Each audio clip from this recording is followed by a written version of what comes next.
Hi, and welcome back. And if you're new here, my name is Brian, and I run a small business called Hilltop Sierra.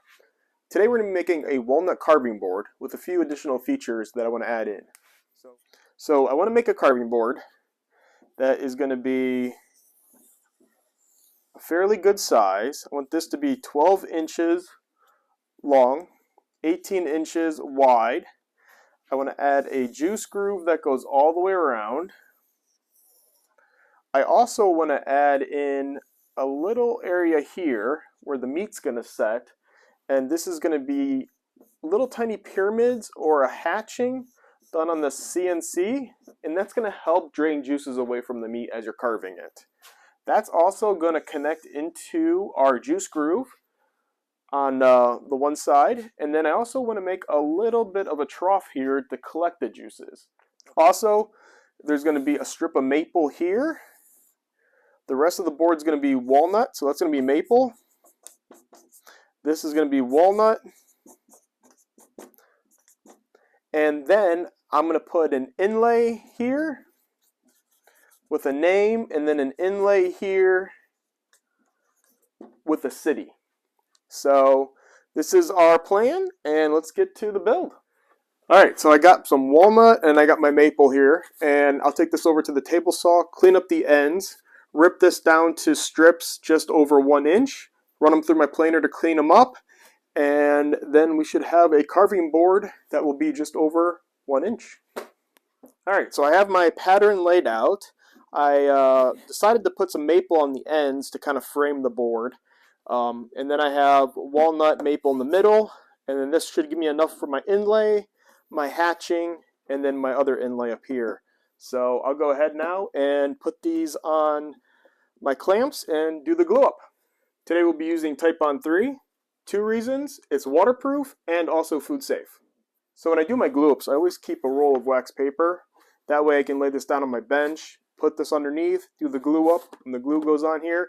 I can just crumple it up, throw it away. Also, nothing sticks to this then. So I find this very useful just to lay underneath and catch all the glue drips.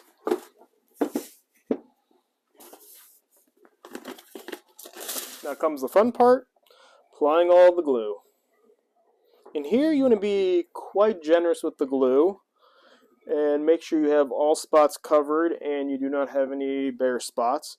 Then after you're done applying it this way, you'll go ahead and spread the glue out one more time with your finger or a brush or a roller, whatever you have, and that way you get nice even coverage. And you want to have some squeeze out, so you want to see it drip out because you want to make sure that there's enough glue in the joint. One thing you do not want to do is starve the joint of glue, because then your board's going to fall apart. So now if I'm doing multiple boards, I find using my finger works the best. The problem with the brush is that when you apply one time, it starts to dry a little bit on the brush and the bristles, and then when you go to brush the rest of the boards, you get these little balls of dried glue left over, and it pushes a gap just ever so slightly in between the boards. That way I don't have to worry about those little glue balls getting in there. Yeah, glue balls. No one likes the glue balls. And today is tomorrow, or tomorrow is today? Well, it's been a day. So now we'll take the carving board out of the clamps, run it through the planer, clean it up, and then start sanding. And then we'll bring it over to the CNC and then start finishing it up. Not too bad. See what this looks like when we clean it up through the planer. Now here's the nice thing with the wax paper, because all I have to do now is, and it's all clean, throw this in the trash and move on to the planer. 2 points.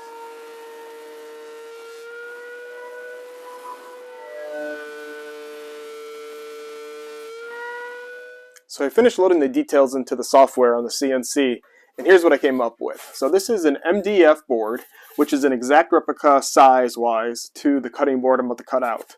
And you can see here, here's the cross pattern, here's the city where they live, and this will be an inlay. I got the juice groove that goes all the way around, and then this here, where you carve the meat on, will then bring your juices and bring them back into the juice groove. So next step, after I'm pretty happy with the depths on all these cuts, is take the real thing over to the CNC and begin that process now. Alright, let's go ahead and find our zeros using the probe. Alright, now that that's done, we'll go ahead and remove that and load up the file in the software. It's going to take 42 minutes. First tool is a 202, which is the bowl bit, and then a 301, which is then the V-carve bit. Alright, first thing it's going to do is have me change the bit. So it's going to come forward, and then I'll change the bit.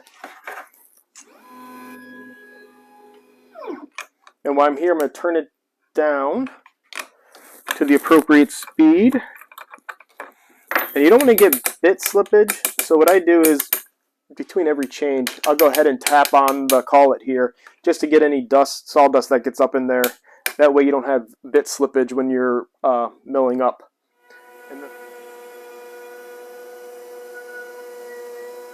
Alright, so the job just finished. I have the inlay ready to go.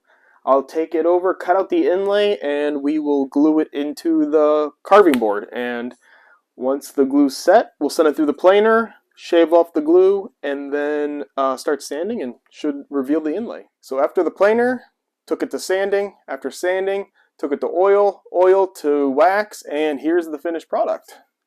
So there's the maple inlay at the bottom there. We got the hatching going across there, and just the colors from the oil and the wax. Man, looks really good. Here, I'll give you a close-up here in a second. So there's the trough. And there's the hatching of the pyramids.